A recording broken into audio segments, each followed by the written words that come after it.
Sumalpok sa harap ng SUV ang tumawid na motorsiklong yan sa Cauayan City, Isabela. Sugatan ng rider na isinugod sa ospital. Handa naman daw makipag-ayos ang driver ng SUV. Isang bus ang bumangga sa isang gusali pagkalabas ng Parañaque Integrated Terminal Exchange.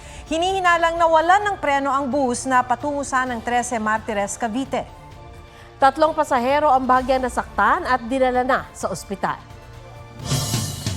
Isang linggo nang tinutugis ng PNP si Kingdom of Jesus Christ founder Pastor Apollo Kibuloy para ihain ang warrant of arrest para sa kasong qualified human trafficking and child abuse. Ang PNP hindi raw aalis sa compound hanggat di pa nila nahahalughog ang kabuuan nito. Itinanggi naman ng KOJC na may sikretong lagusan sila. May report si Marisol Abduraman. Wala pong lagusan dyan, sir. Dinugtong lang po yung picture. Ibang picture po yung ginamit. Sino pong fake news? Ibang picture ginamit, basement po yon at dinugtong yung maganda po na lounge. At ito na. Pinalagaan ng Kingdom of Jesus Christ ang sinabi ng Interior Secretary Benhur Abalos Jr. na may sikretong lagusan daw mula sa KOJC Cathedral patungo sa umunay kwarto ni Pastor Apollo Kibuloy. Ang pintuan sa cathedral hindi raw circuit door kundi daanan ng pastor kung may programa sa cathedral ayon sa post ng Chief Legal Counsel ng KOJC. Naglabas ang grupo ng screenshots ng isang programa sa cathedral kung saan kita ang isang lalaki sa pintuan na dinadaanan ni Kibuloy. Para naman sa sinasabing na discovering molotov sa roof deck ng Jose Maria College Building at mga bolong nakabaon umano sa buhangin, Ang dali po magtanim po niyan, sir. sagot ng task force na nag-operate sa compound. I have no information on that, but definitely our law enforcers will not do that. Ayon sa KOJC, hindi totoo ang sinasabi ng DILG na nakakonekta sa live wire ang barbed wires na nakapalibot sa compound at ang mali pang-laser sa mga helicopter ng PNP. Dahil sa namataang police mobile sa labas ng Glory Mountain sa Barangay Tamayong kanina at kahapon, tingin ng KOJC. They are really engaged in a fishing expedition. They do not have probable cause. The concern of the PNP is not only focused doon dito sa loob ng KOGC. It's everywhere else as long that we receive valid and reliable, timely, accurate intelligence information ay pupuntahan po natin at hahanapin natin sila. Kaninang umaga, nahulog ang solar panel ng JMC. Bago niyan, 2 helicopter ng pulisya ang namataang lumipad sa ibabaw ng compound. Ang isa, sobrang baba umano ang lipad. We are writing a demand letter for them to explain why they had to do it. Paliwanag ng PNP, ang pagpapalipad nila ng helicopter ay para mas makita ang loob ng compound. Para naman sa reklamo ng KOJC na may tila isang party sa grounds ng Pro 11, Kibuloy, lumabas ka na dyan. Baka makauwi na kami. Ha? Pagod na nga kami sa'yo. Yan ang parte ng aming Police Customs Intelligence. Pag kami po ay napapagod sa aming trabaho, nagpe-fellowship po kami. Marisol Abduraman, nagbabalita para sa GMA Integrated News. Tinuldukan ng Bangko Sentral ng Pilipinas ang kontrata sa supplier nito ng cards at mga gamit sa paggawa ng National ID. Bigo raw kasi na magampanan ng All Card Incorporated ang kanilang obligasyon na nakapaloob sa kontrata. Itinanggi ito ng kumpanya na ibigay raw nila ang mga equipment, tauhan, training, pati na technical at maintenance support. Naghain sila ng motion for reconsideration. Gumagawa naman daw ng hakbang ang Philippine Statistics Authority para tuloy-tuloy na makapag-issue ng National ID. Tiniyak din nilang makukuha ng mga nagparehistro ang kanilang ID. Hindi naman napigilan ng ilang netizens na magbiro. Baka magsabay na raw ang delivery ng kanilang National ID sa kanilang Senior Citizen ID. Posible umanong household transmission ang kaso ng menor de edad na Mpox patient mula Batangas. Ayon sa Department of Health, bukod sa skin-to-skin contact, pwede rin daw mahawa sa pag-share ng tuwalya. May report si JP Soriano.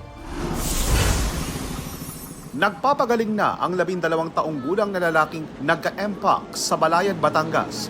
Siya ang kauna-unahang kaso ng Mpox sa Calabarzon at pang-14 na kumpirmadong kaso sa bansa simula July 2022 ayon sa DOH. Ako po ay umaasa at gayon din po ayon po sa ating Rural Health Unit ay mabilis po ang recovery ng bata.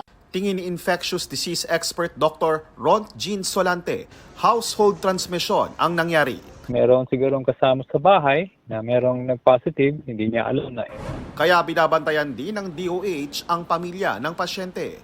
Paglilinaw ng DOH, hindi airborne o sa hangin nakukuha ang sakit. So, ang transmission nitong Mpox ay through close and intimate contact. So, including pagtalik at sex. Pwede rin mahawa sa pag-share ng tuwalya, damit, pero mas mababa ang likelihood nun. Para makaiwas, kailangang laging malinis sa katawan at linisin ang mga gamit na posibleng nakontamina ng nasabing virus. Kung pupunta sa mataong lugar, magsuot ng long sleeves o jacket para sa dagdag proteksyon. Iwasan ding dumikit sa mga hayop na posibleng may virus tulad ng unggoy. 7 hanggang 21 araw bago lumabas ang sintomas ng sakit. Lalagnatin ka, after lagnat, sakit ng kasukasuan, tapos lalabas yung butlig. Una, rash, pagkatapos magiging parang may tubig. Tingin ng World Health Organization dapat magkaroon ng agarang Mpox testing para maiwasan ang pagkalat ng sakit. Hinihikayat na nila ang manufacturers ng testing kits na magpa-review agad ng kanilang produkto.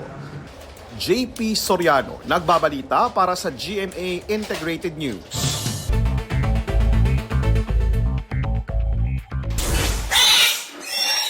Pagbabakuna kontra African Swine Fever umarangkada na sa isang bayan sa Batangas. Nagbabala naman ng FDA laban sa mga bakunang maaaring binibenta online dahil iisa pa lang ang aprobadong bakuna kontra ASF.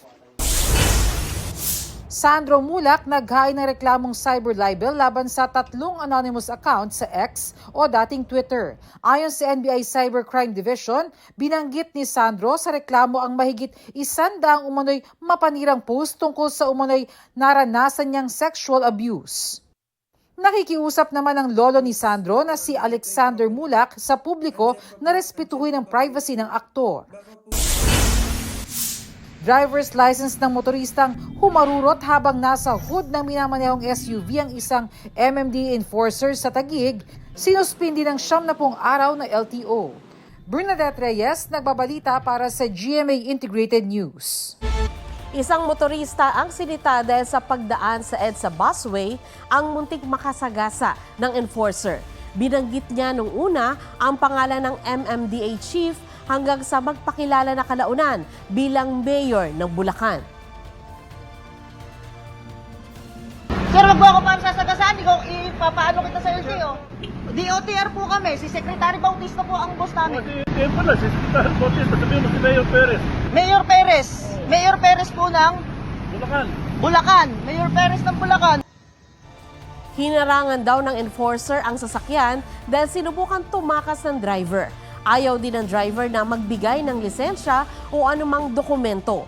Walang nagawa ang enforcer kundi hayaan itong makaalis. Patuloy na hinahanap ng mga otoridad ang driver. Pero walang nakaupong Mayor Perez ngayon sa Bulacan. Huwag magpahuli sa mga balitang dapat ninyong malaman. Mag-subscribe sa GMA Integrated News sa YouTube. Sa mga kapuso abroad, subaybayan nyo kami sa GMA Pinoy TV at sa www.gmanews.tv.